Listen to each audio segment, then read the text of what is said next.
University of Hyderabad को अगर आप लोग टारगेट कर रहे हो तो यूनिवर्सिटी ऑफ हैदराबाद ने एक चेकलिस्ट निकाली है, तो वो चेकलिस्ट आप लोगों को पता होनी चाहिए।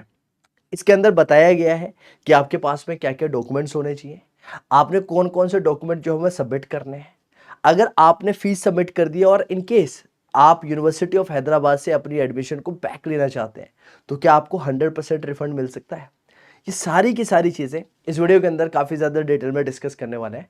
डिस्कस करने से पहले स्वागत है आप सब लोगों का एक बार फिर से आपके अपने चैनल CUET PG वाला में, जो करवाता है आपको सबसे बेहतरीन तैयारी आपके CUET PG एग्जाम्स की।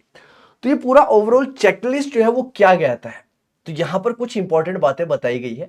क्या लिखा गया है, that to the assistant registrar और the section officer of the university of Hyderabad, I am submitting herewith the following certificate with the request to grant me admission to the University of Hyderabad for the academic session of 2026 to 28। Right, आप लोग का हो जाएगा name, आपका यहाँ पे नाम आएगा, कोर्स एंड सब्जेक्ट आएगा, कौन से कोर्स के लिए आप अप्लाई कर रहे हो, और इसके साथ साथ में कुछ फॉर्म्स और एनेक्सेस हैं, इसके बारे में डिटेल में बात करेंगे। देखिए सर, सबसे इंपॉर्टेंट बात यहां पर बताई गई है proof of address.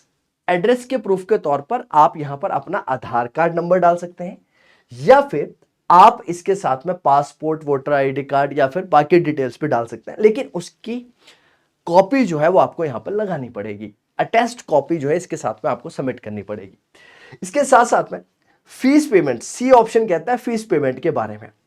Fees payment आपने कैसे करी है, यानी कि आपके कोर्स की जो भी फीस रहेगी उस कोर्स की फीस को आपने कैसे पे किया है, उसका बैंक रेफरेंस नंबर, जिसको क्या आप UTR नंबर कहते हैं, बैंक नेम क्या है, ब्रांच नेम क्या है, डेट क्या है, यानी कि डिमांड डिपॉजिट टाइप आप लोग को यहां पर बनाना पड़ेगा। देन आपके पास में सर्टिफिकेट कौन कौन से चाहिए सर, ये इंपॉर्टेंट है सर। अगर ये सर्टिफिकेट आप लोगों के पास नहीं है तो इन सर्टिफिकेट्स को कलेक्ट कर लीजिए सर। चाहिए क्या क्या सर, अब यहाँ पर क्लास 10th की मार्क्स शीट चाहिए, क्लास 10th का सर्टिफिकेट चाहिए, इंटर यानी कि हाई स्कूल 12th क्लास का आप लोगों को मार्क्स मेमो चाहिए, हाई स्कूल का क्लास सर्टिफिकेट चाहिए। देन आपका डिग्री चाहिए, कौन सी, ग्रेजुएशन की, मार्क्स मेमो, डिग्री चाहिए प्रोविजनल डिग्री सर्टिफिकेट के साथ में। लेकिन यहां पर एक इंपॉर्टेंट बात है, बहुत सारे बच्चे अपीयरिंग बेसिस पर भी इस कोर्स के लिए अप्लाई करते हैं। अब जो बच्चा अपीयरिंग बेसिस पर इस कोर्स के लिए अप्लाई कर रहा है वो कैसे एडमिशन ले सकता है उसके बारे में भी यहां पर बताया गया। ठीक है, तो समझिएगा, यहां पर पोस्ट ग्रेजुएशन आप लोगों का एप्लीकेबल नहीं होगा अगर आप पीजी के अंदर एडमिशन ले रहे हैं। यहां पर जनरली ये उनके लिए भी है जो कि पीजी के ऊपर यानी कि PhD के अंदर एडमिशन वगैरह लेना चाहते हैं, उनसे रिलेटेड यहां पर चीजें बताई गई हैं।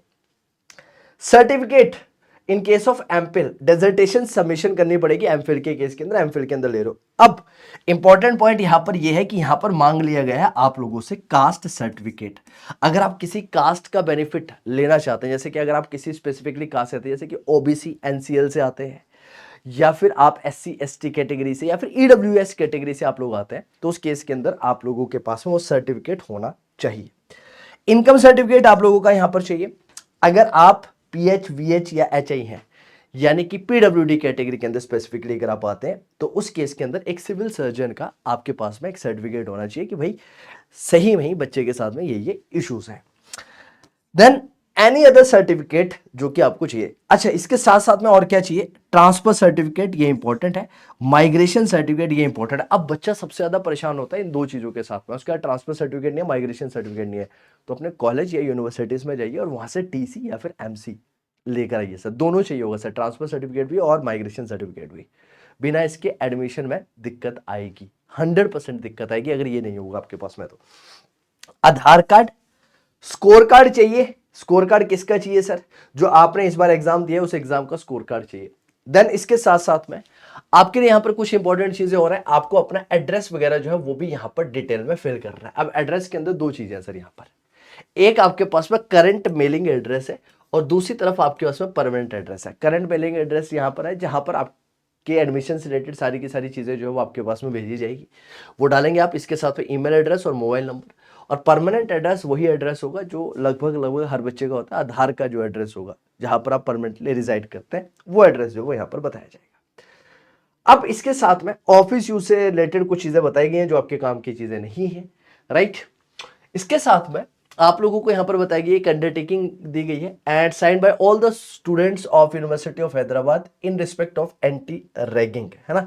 रैगिंग वैगिंग कोई किसी की नहीं करेगा भाई, है ना। अब तो रैगिंग वैगिंग प्रोहिबिट हो चुकी है वैसे भी पूरी तरह से। तो इसमें आप लिख कर दोगे कि भैया ऐसी चीजें जो है हमारी तरफ से देखने के लिए नहीं मिलेगी। आप कौन से प्रोग्राम के अंदर यहां पर एडमिशन लेना चाहते हैं उसके बारे में यहां पर स्पेसिफिकली चीजों को मेंशन करोगे। पेरेंट्स का नाम, पेरेंट्स का एड्रेस, वो भी यहां पर डिटेल में बताने वाले हो। इसके साथ साथ में अपना नाम, सिग्नेचर और डेट यहां पर फिल करोगे। सिग्नेचर पेरेंट्स के, गार्डियंस के, और मोबाइल्स ऑफ द पेरेंट्स और गार्डियन वो भी यहां पर आएगा। और डिक्लेरेशन सर्टिफिकेट है बेसिकली, जो कि आपको डिक्लेयर करना होगा यहां पर चीजों के बारे में। देन इसके साथ में मेडिकल डिक्लेरेशन फॉर्म भी है। मेडिकल डिक्लेरेशन फॉर्म के अंदर आपको यहां पर मेडिकल टेस्ट करवाना होगा और उस मेडिकल टेस्ट के आधार पर आपको बताना होगा कि क्या आप इन बीमारियों से ग्रस्त तो नहीं है, जिसके अंदर जैसे कि epilepsy, right, physiatrics, HIV, hepatitis B, right, और क्या आपका किसी भी तरह का ट्रीटमेंट चल रहा है, वो सारी बातें, ब्लड ग्रुप, और आप किसी भी तरह के फिजिकल डिसेबिलिटी से ग्रस्त तो नहीं है, उसके बारे में बताना होगा। और उसके बाद में आप लोग यहां पर अपने साइन को प्रोवाइड कर देंगे। इसके बाद आप लोगों के लिए यहां पर है provisional admission to the result awaited category. ये है रिजल्ट अवेटेड वालों का, यानी कि जो ग्रेजुएशन अपियरिंग बेसिस पर तो जो होता है जिसका अभी तक रिजल्ट नहीं आया, उसको ये फॉर्म जो है वो स्पेसिफिकली यहां पर फिल करना होगा। इसके अंदर जनरली यही बोला गया है कि सर अभी हमारा रिजल्ट नहीं आया है, हमारा रिजल्ट जैसे ही आएगा हम फिल कर देंगे, हम आपको ओरिजिनल डॉक्यूमेंट जो है वो जनरली सबमिट करवा देंगे। तो यहां पर लिखा गया है, I, son of daughter of, have been granted provisional admission to the course of result awaited category during the year 2026 to 27. Admissions on the condition that I should complete all the requirement writing by theory exam, practical by voice of the qualifying degree before 30th September, and I must submit the certificate of the qualifying degree before 31st October.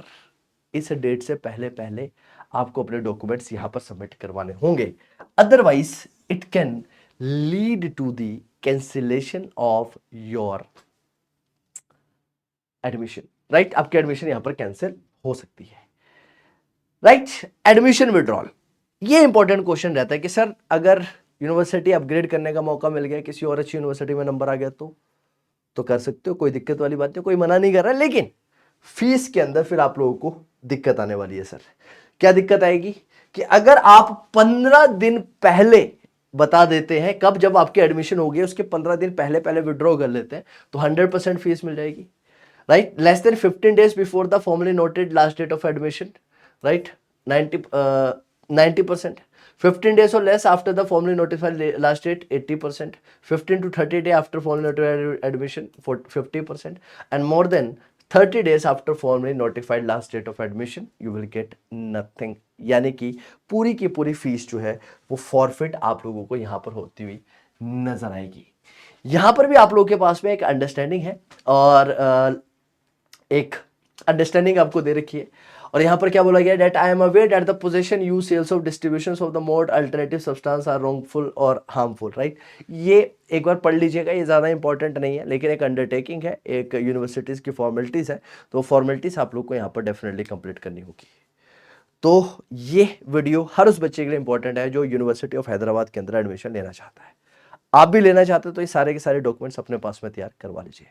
मिलते हैं आप सब लोगों से इसी तरह की video के साथ। Till then take care.